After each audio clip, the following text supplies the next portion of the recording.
knife. Gotta be careful so we don't cut anything on the inside. Don't want to damage any of the goods.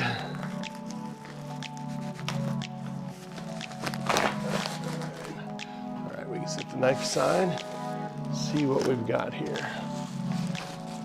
And I will do videos on each one of these installs, but I'm not going to do them together. I'm going to do them separately. The first one is a rear hatch kick sensor. Doesn't look like much in this box, but it's a kick sensor to put under the rear hatch and open it up. So if your hands are full, this will be helpful. The other one that I'm really excited about is their new 9-inch Linux screen for in front of the driver. I really like the packaging with the car there. It's LCD. We're gonna get to a lot of this stuff down the road and get this installed. So make sure you keep watching. All right, the first product we're gonna check out is this screen. This is what it looks like in the box, but we're gonna take it out of the box so that we can get it installed. Nice box, I like. It's got the magnet holding the box lid down. Quality of the box speaks to the quality of the product a lot of times. We've got our operation guide, teaches how to use this, and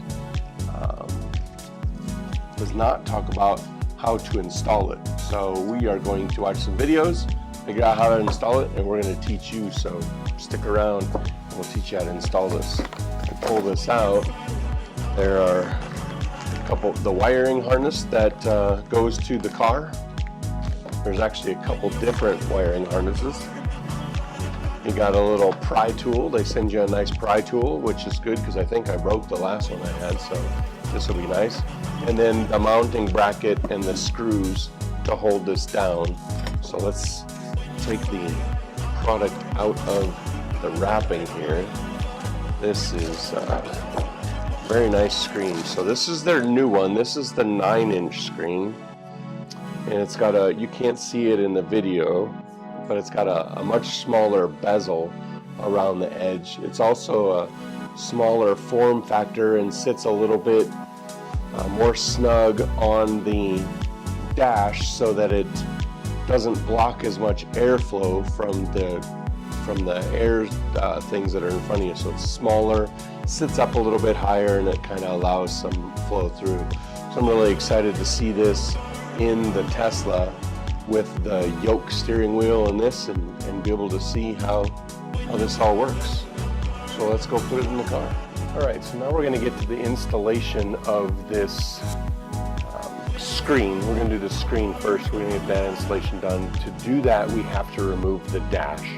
So removing the dash is actually pretty simple. You're just going to, on both sides, there's these little pry panels here.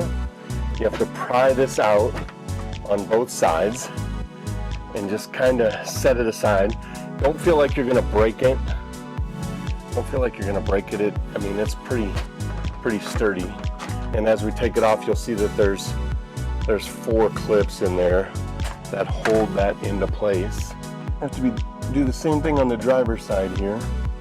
So just kind of pry up underneath and push to the back, and it'll pop that first one. You're just going to kind of work your way. Like I said, you're not going to really, the chances of you breaking this are pretty slim. It's pretty pliable. You might have to wedge it in and out. But like I said, you can see on here, there's 1, 2, 3 tabs that hold that in place. Once we have that loose, it's just a matter of popping the dash up. We'll pop the driver's side up first. Then we'll come around to the passenger side and finish popping it.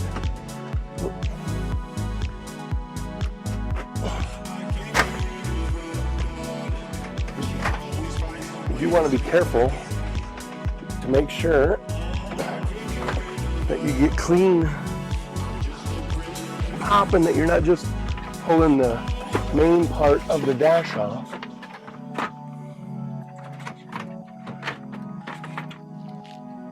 Okay, so now I have brought it into my house, and the first thing we have to do is we have to mark off the holes. So we're going to count over 31 holes and get our first mounting point. I'm going to set you down so we can get this done. So like I said, we're going to count over 31 holes. At 31, we're going to mark it. And I'm going to cheat. I see people use tape, but it's just as easy to use a pencil right here and just mark that little hole. Pencil will go right off. And then we're going to go to 35 and 38. So 31 is the left side, 35 is the first cable, and 38 is the second cable. So take this apart.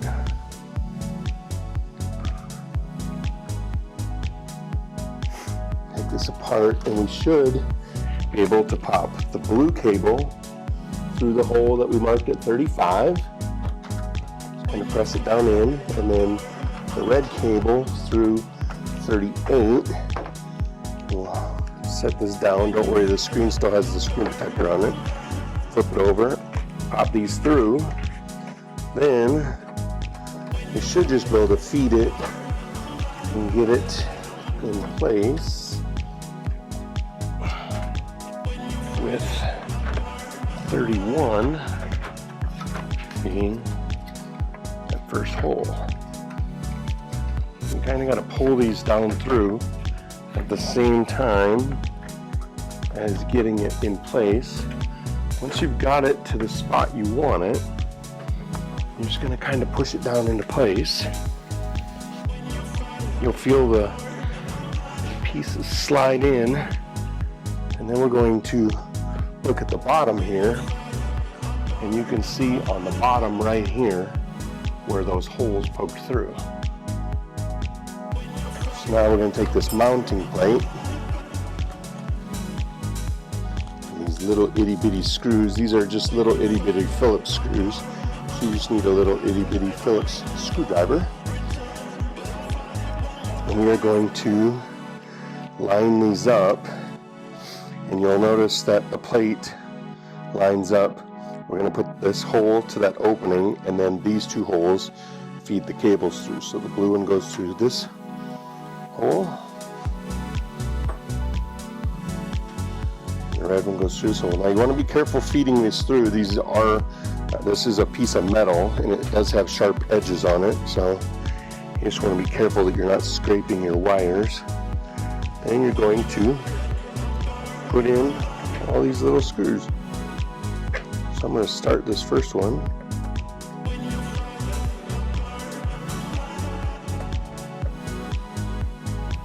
I don't want to over tighten them. This is just plastic, so.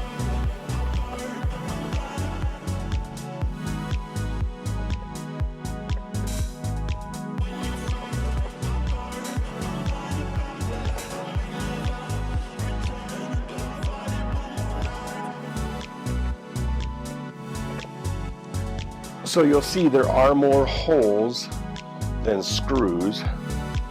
So I just put 3 on this end. I wanted to make sure I had 1 between the wires and then 2 on the other side of the wires for the 6 screws. And then once we have that done, then we flip it over and the screen is in place and the wires are hanging out the bottom. So now we can go back out into the garage. Back out in the garage, I just kind of set it up there out of the way. I didn't show you that because I wanted to be real careful, because I already scratched my window tint on the inside of the windshield one time. I don't want to do it again. So I just set it up here. We don't want to lock it in place yet because we still have to plug in the wires that are hanging right here to the other end and run the wire underneath here. So next, we have to continue prying stuff off. So the first thing we're going to do is we have to continue prying stuff off. So the first thing we're going to do is get this little piece, and it's just one plug that pops in the top here, and then it just kind of pops out, and then you can set that aside. Then you'll see we need this big plastic piece out because we have to get up underneath here. So we have to take this plastic piece off and this plastic piece off underneath here. But you'll see in here, you can see one of those little plugs, the push plugs. So you just kind of got to use your little pry tool and pop that little plug out so that it's loose. Once it's loose, then this whole piece can just pop right out. Well, kind of. You got to pop the rest of that out. Shoot it off your head. But once that's popped out, then this bottom piece just kind of pops up. It's just held in place by some more of those little push pivot spots. So we'll take that, kind of set it in the back seat, out of the way.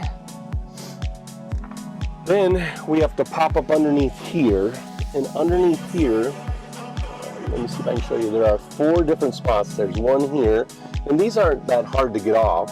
They're really just, if you get your fingernail, you can pop it with your fingernail, pop that little piece down, and then pull the little plug out. There's 4 of those.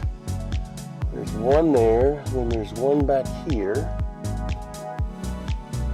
Again, I'm doing it with just my fingernails.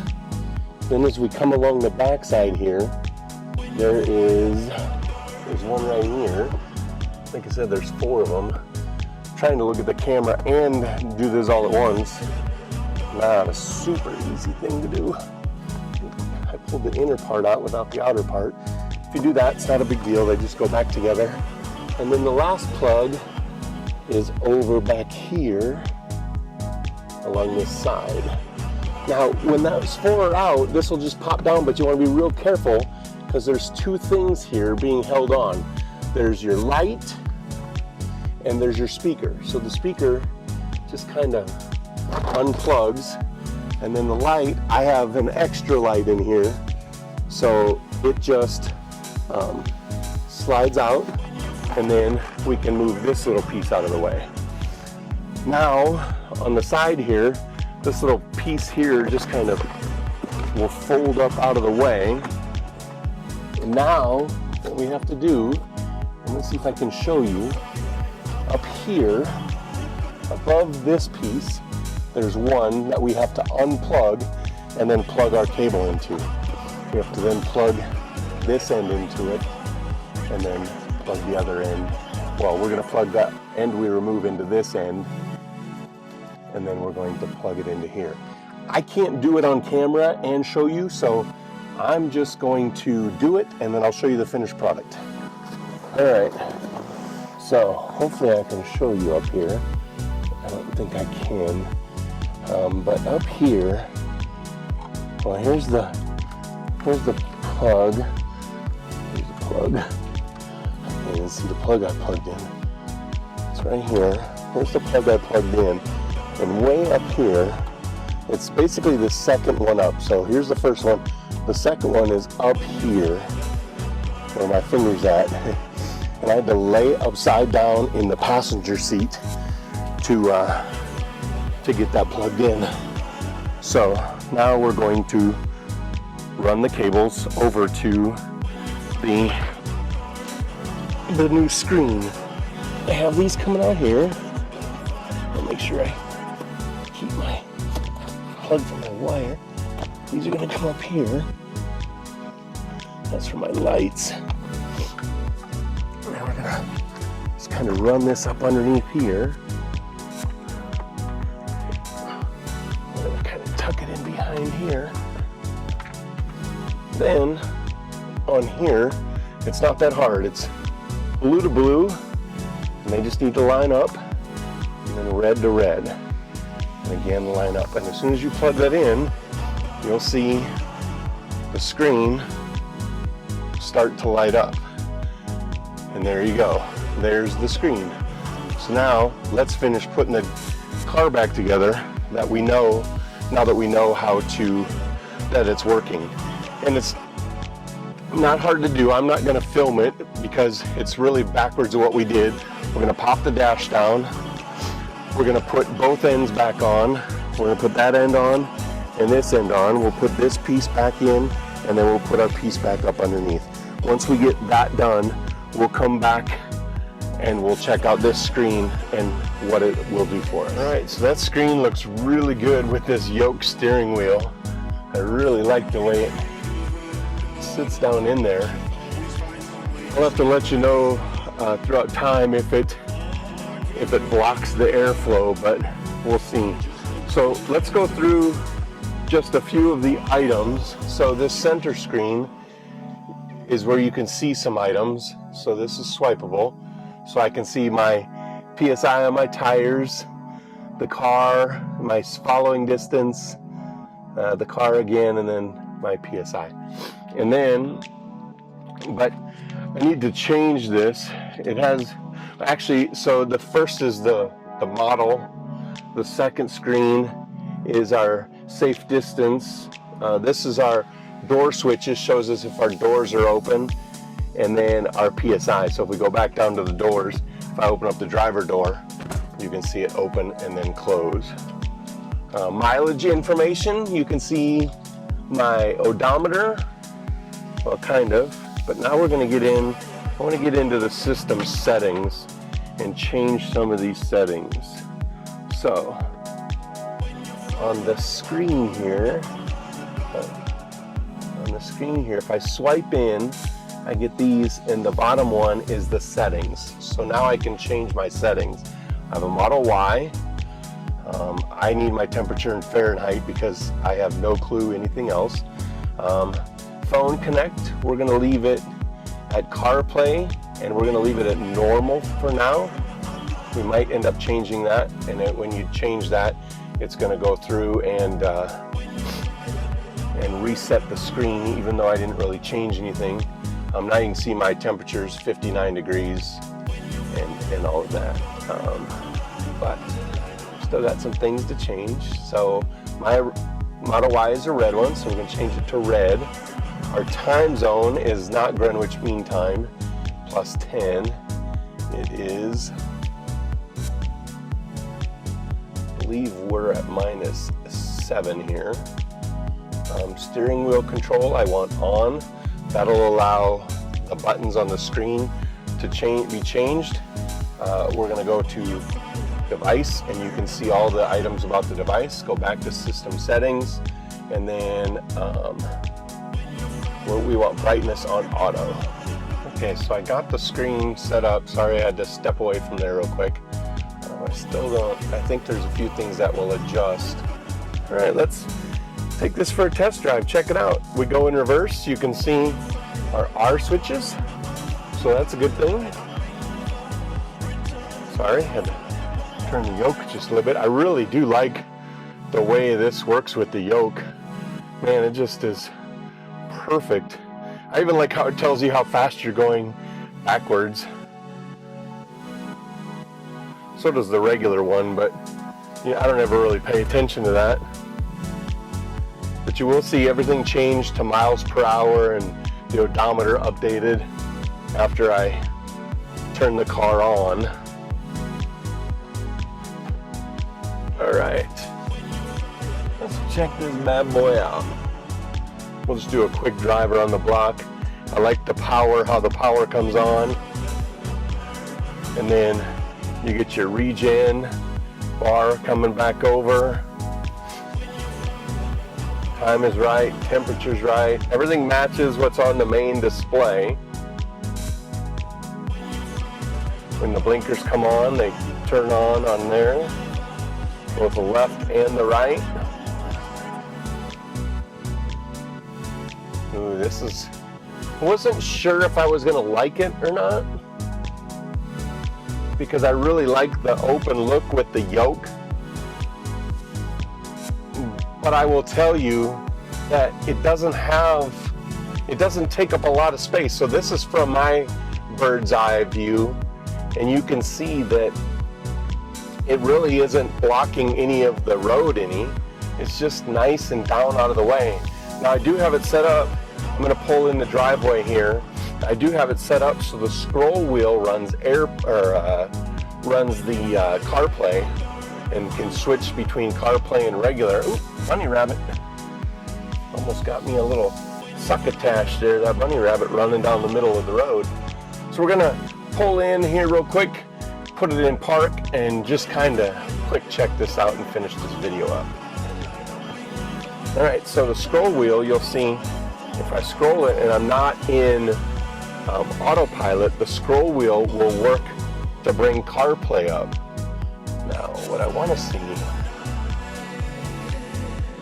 well, that's cool. So it brings up the music and the map. I can switch it. That's the one I want right there, is the Sirius XM app. That's nice. I like that. So, I mean, this seems like it's going to be a beautiful thing to use. Almost is going to make my Jawa little adapter there out of not being needed, where I could put my phone back underneath and have it not in the way. But we'll check. The one other thing I wanted to point out is that while you might have Bluetooth, while you might have everything hooked up from your phone to this, you need to connect this device to this device. It's the BT Tesla. I've noticed that you want to make it the priority device, and that way it automatically connects every time to the car and to that. And then your phone should be connected to this device in Bluetooth settings. Well, that'll do it for today's install video, a video of this screen. I'll keep giving you updates on things that I find with it. So far, like I said, I really like how it looks. I like the way it's smaller than the bigger one. I didn't get it earlier because I didn't want the 10.25 inch. And then the 8.8 inch one seemed like the bezels were taking up most of the screen. So when they made the 9-inch with less bezels, that was just so nice that I decided to give it a shot, and I'm really glad I did. So you can get your own screen and anything else from Hansshow. They're a great company that I've been able to get connected with. I'll put the link to this screen down below. I also have a discount code with Hansshow. It's Rats Tesla, all one word. I got my Yoke through Hansshow, the screen through Hansshow, and I've got another install video coming up later on this week from another product that I got from Hansshow. So make sure you're subscribed, hit the bell, and make sure that you drop a like on this video and throw me a comment. As always, get out, go drive, be safe, and don't be a jerk, be nice. And thanks for watching today's video, and we'll catch you in the next one.